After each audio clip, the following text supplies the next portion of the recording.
Hello, എല്ലാവരും സുഖമായിരിക്കുന്നോ? നമുക്കിന്ന് വളരെ പെട്ടെന്ന് തയ്യാറാക്കിയെടുക്കാൻ പറ്റുന്ന ഒത്തിരി പച്ചക്കറികളൊക്കെ നിറഞ്ഞ നല്ല ടേസ്റ്റി ആയിട്ടുള്ള ബ്രേക്ക്ഫാസ്റ്റിനോ ഡിന്നറിനോ എന്ത് വേണമെങ്കിലും നമുക്ക് കഴിക്കാൻ പറ്റുന്ന ഒരു അടിപൊളി റെസിപ്പി നോക്കാം. ഇത് നമുക്ക് ബ്രേക്ക്ഫാസ്റ്റിനോ വൈകിട്ട് ഡിന്നറിനോ ഒക്കെ നമുക്ക് തയ്യാറാക്കിയെടുക്കാം. ജോലിക്ക് പോകുന്നവർക്കൊക്കെ വളരെ എളുപ്പമാണ് ഉണ്ടാക്കാൻ. കുഞ്ഞു മക്കൾക്ക് വൈകിട്ട് സ്നാക്കായിട്ട് കൊടുക്കാനും ഇത് സൂപ്പറാണ് കേട്ടോ. നല്ല ടേസ്റ്റിയാണ്. അതുപോലെ ഒത്തിരി പച്ചക്കറികളൊക്കെ നിറഞ്ഞിരിക്കുന്നതുകൊണ്ട് അങ്ങനെയും കൂടെ നമുക്ക് കറിയൊന്നും ഇല്ലാതെ തന്നെ കഴിക്കാൻ പറ്റും കേട്ടോ. അതിന് വേണ്ടിയിട്ട് ആദ്യം വേണ്ടത് ഒരു മുട്ടയാണ്. അതൊരു ബൗളിലേക്ക് നമുക്ക് പൊട്ടിച്ചൊഴിക്കാം. അതിലേക്ക് ആവശ്യത്തിനുള്ള ഉപ്പിട്ട് കൊടുക്കാം.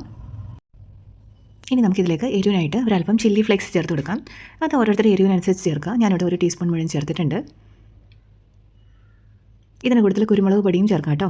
ഞാനിവിടെ ചേർക്കുന്നില്ല, മുളക് മാത്രമേ ചേർത്തിട്ടുള്ളൂ. ഇനി ഇതിലേക്ക് നമുക്ക് വേണ്ടത് കുറച്ച് പച്ചക്കറികളാണ്. അത് നിങ്ങളുടെ ഇഷ്ടത്തിനനുസരിച്ച് ചേർക്കാം. ഞാനിവിടെ ഒരു പകുതി സവാള, ഒരു ചെറിയ കഷ്ണം ക്യാപ്സിക്കം, കുറച്ച് ഗ്രീൻ ഓണിയൻസ്, പിന്നെ ഒരു ചെറിയ തക്കാളിയും കുറച്ച് ഇഞ്ചിയും പച്ചമുളകും എടുത്തിട്ടുണ്ട്. അത് ഓരോരുത്തരുടെ എരിവിനും ടേസ്റ്റിനനുസരിച്ച് ചേർക്കാം കേട്ടോ. ഇതിലേക്ക് ക്യാരറ്റോ ക്യാബേജോ എന്ത് വേണമെങ്കിലും ചേർത്ത് കൊടുക്കാം. ഈവൻ ചിക്കൻ വേണമെങ്കിലും ചേർക്കാം കേട്ടോ.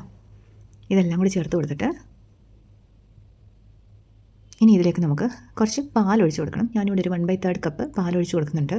ഇതിപ്പം ഇതിന് കൃത്യ അളവൊന്നുമില്ല. നിങ്ങൾക്ക് എത്രയാണ് ഉണ്ടാക്കാനായിട്ടുള്ളതെന്ന് വെച്ചാൽ അതിനനുസരിച്ച് ഈ ഇൻഗ്രീഡിയൻസിന് ഏറ്റക്കുറച്ചിലുകൾ വരുത്തുക കേട്ടോ. ഇതിലേക്ക് ഞാൻ ഫ്ലേവറിന് വേണ്ടിയിട്ട് കുറച്ച് മല്ലിയിലയും കൂടി ചേർക്കുന്നുണ്ട്.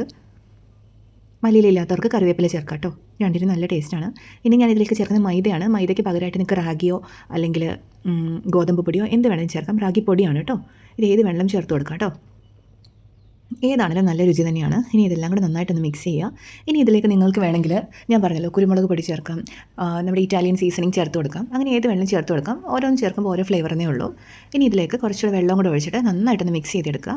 നമുക്കൊരു അപ്പം പോലെ കോരി ഒഴിക്കാൻ പറ്റണം. അതിൻ്റെ ഒരു കൺസിസ്റ്റൻസി ആക്കിയെടുക്കുക. ഈ പൊടി ചിലപ്പം ഓരോ ബ്രാൻഡിനനുസരിച്ചും ചെറിയ വ്യത്യാസം കാണും. അന്നേരം ഭയങ്കര തിന്നായിട്ട് തോന്നുവാണെങ്കിൽ കുറച്ചുകൂടെ പൊടി ചേർത്ത് കൊടുക്കുക. അത്രയൊക്കെ ഉള്ളൂ. ഇനി നമുക്ക് ഉടനെ തന്നെ ഉണ്ടാക്കിയെടുക്കാം കേട്ടോ. ഇത് നമുക്ക് ഒത്തിരി നേരം വെക്കുകയോ റെസ്റ്റ് ചെയ്യുകയോ ഒന്നും വേണ്ട. നമുക്ക് അപ്പം തന്നെ ഉണ്ടാക്കിയെടുക്കാം. അതിന് വേണ്ടിയിട്ട് ഒരു പാനോ അല്ലെങ്കിൽ ഒരു കടായോ എന്തെങ്കിലും ഒന്ന് ചൂടാകുമ്പോൾ ആവശ്യത്തിന് എണ്ണയിലും തടവിയിട്ട് അതിലേക്ക് ഓരോ തവി വീതം നമുക്ക് മാവ് കോരി ഒഴിച്ച് കൊടുക്കാം. എന്നിട്ട് 2 വശം വേവിച്ച് മുരിച്ചെടുക്കുക.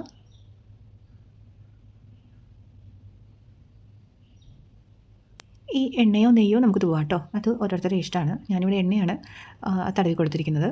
ഇത് നമുക്ക് തിരിച്ചിടാം. ഈ അളവിൽ എനിക്ക് 4 എണ്ണം ഉണ്ടാക്കാൻ കിട്ടിയിട്ടുണ്ട്. 4 അല്ല 5 എണ്ണം കിട്ടിയിട്ടുണ്ട് കേട്ടോ. ഇതുണ്ടല്ലേ, ഇങ്ങനെയാണ് റെഡിയായി വരുന്നത്. അപ്പോൾ നിങ്ങൾ ഉണ്ടാക്കുന്നതനുസരിച്ച് അളവ് കൂട്ടുക. അപ്പം ഇപ്പോൾ 1/2 കപ്പ് മൈദയല്ല ഞാൻ എടുത്തിരിക്കുന്നത്. നിങ്ങൾ 1 കപ്പാണ് എടുക്കുന്നതെങ്കിൽ 2 മുട്ട ചേർക്കുക. അങ്ങനെ എല്ലാ ഇൻഗ്രീഡിയൻസും അതിനനുസരിച്ച് മാറ്റിയാൽ മതി കേട്ടോ. നല്ല ടേസ്റ്റിയാണ്. ഇതിന് നമുക്ക് ഒരു കറിയുടെ ആവശ്യമില്ല. വേണമെങ്കിൽ ടൊമാറ്റോ സോസോ വല്ലതും അല്ലെങ്കിൽ മയോ ഒക്കെ നമുക്ക് യൂസ് ചെയ്യാം നമ്മുടെ ഇഷ്ടത്തിനനുസരിച്ച്. അപ്പോൾ എല്ലാവരും ട്രൈ ചെയ്ത് നോക്കുക. വളരെ എളുപ്പമുള്ള റെസിപ്പിയാണ്. നമുക്ക് നാളെ വേറൊരു നല്ല റെസിപ്പിയായിട്ട് വീണ്ടും കാണാം കേട്ടോ.